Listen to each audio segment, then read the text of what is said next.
successes in both of their ideas as much as possible instead of compromise. Because in compromise scenarios, the reason why conflict happens is because there's some sort of factor that one has to give up over the other. So perhaps as a possibility, a leader can be someone who can extract the most win-win from both parties as possible.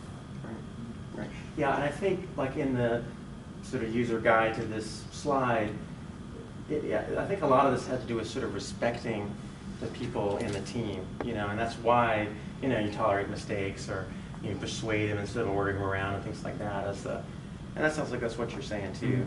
You know, because I think in the past that's something I've thought about. Why can't we just say, let's do it, you know, and instead of coming to some kind of consensus, you know.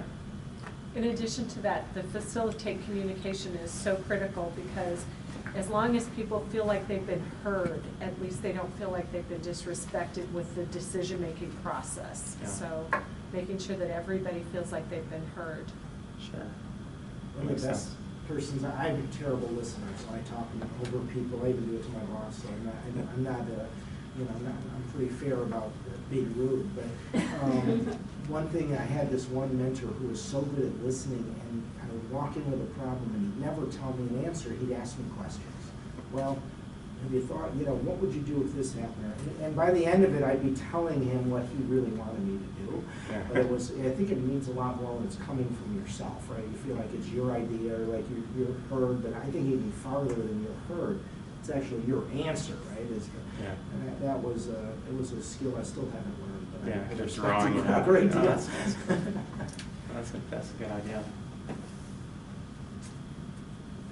Yeah. The other one, by the way, trick is get two people to switch sides of their argument. So you have someone that says, we really should do blue, we should do green. Say, all right, now try to think about what you're the other person now and where they're coming from. Argue green, you argue blue. Yeah. Tell me why you should do the other. It forces people to put themselves in someone else's shoes. I think people have a hard time with that sometimes. They're just thinking about themselves and their situation. We're currently going through that where we're going to be flipping responsibilities so we can understand a workload situation in our area, just to walk in the other person's shoes for a period of time, just to have that understanding. And that's what was presented to us, and it's like, oh, okay, yeah, I can do our job, but really, can you do that, and to have an understanding to that so you can really, you know, that's a great idea. We years ago, we have computer operators that work 24/7. They can't leave for a staff meeting.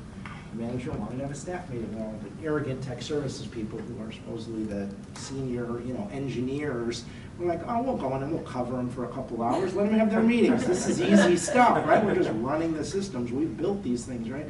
We wrote down so many questions we had, and we couldn't, half the stuff, just hold it till they get back. You know, it's like, we had a whole new respect for them, and I think it really improved the relationship working with them after that. We never offered to do that again. I'll tell you how it goes afterwards.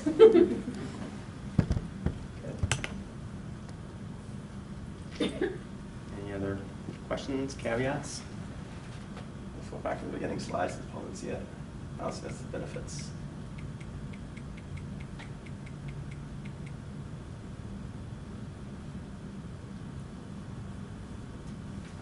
Yeah. I'm curious, are most of you in this because you want to become leaders, or just trying to get better at communicating, or really want to get into leadership roles? I mean, is that part of what a lot of you get into this for? Isn't both? Oh, no. Stage fright. I mean, stage fright.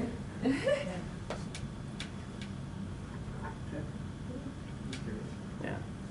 Well, yeah. This is my acting class.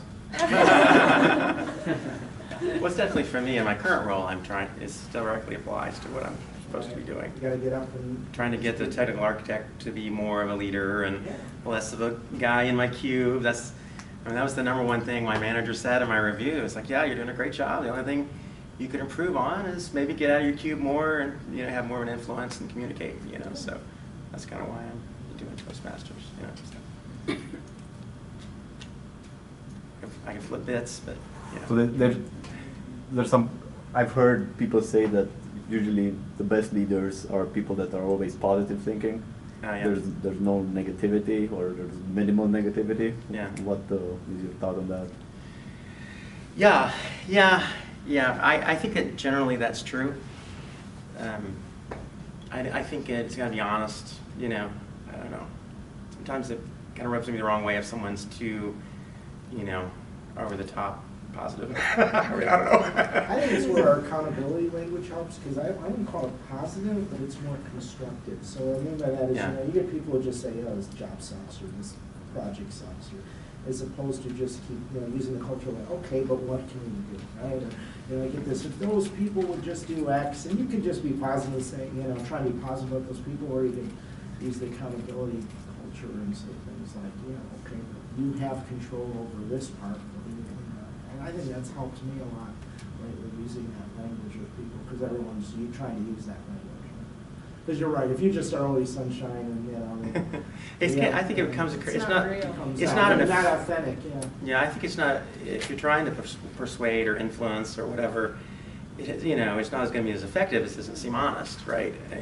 But the question is, what are you trying to accomplish? And I think that's a real change I've had in my thinking through Toastmasters and some of the mentoring we did and stuff, is the idea of kind of, instead of getting frustrated with everything and saying, man, this place is crap, what am I doing this for? Instead of thinking, okay, how can I maybe make an incremental improvement? Or, what is some area, some suggestion or some comment, so that's not being Pollyanna, everything's great when it's not, right? It's more, is it gonna help the situation for me to just complain, right? Or just to be frustrated and not do anything? Or should I go and try to make some incremental improvement somewhere, do something productive with this hour that I've got or whatever, you know what I mean? Yeah, but it still doesn't mean you don't have straight talk, right? So it's Yeah. okay, the merit's not deferred, we canceled it for this year, right? Yeah. You don't have to lie about that. But Yeah. at the end of the day, what you can say is, look, it's out of our control, move on, let's do something Yeah, we can right. control. It's not gonna help you just to stew and just, become, paralyzed or whatever, It'll take some practice. Yeah. I mean, you're gonna have emotions, right? I think it's natural that sometimes whatever the situation is, you want to like stew, vent, whatever, going, okay, it's out, I'm over it, and I'll move on. But if we don't have that time, sometimes it's like, oh, I didn't get it out of my system. Yeah, no, it's Then great. it becomes Right. bigger. It's a good point. I Really. think the language they said to use is, it's okay to go below the line, just don't stay there. Exactly. So go below the line, get out, you feel better now? All right, now what are we gonna do about it? Uh-huh. Yeah. Still annoying, but not quite as much. Yeah, we did that with the previous round of, cultural stuff, right, the below the line and all that, yeah. Oh, I know, we still use it. Hold on, I gotta go a little on the line. Okay, I'm right back out. Yeah, yeah.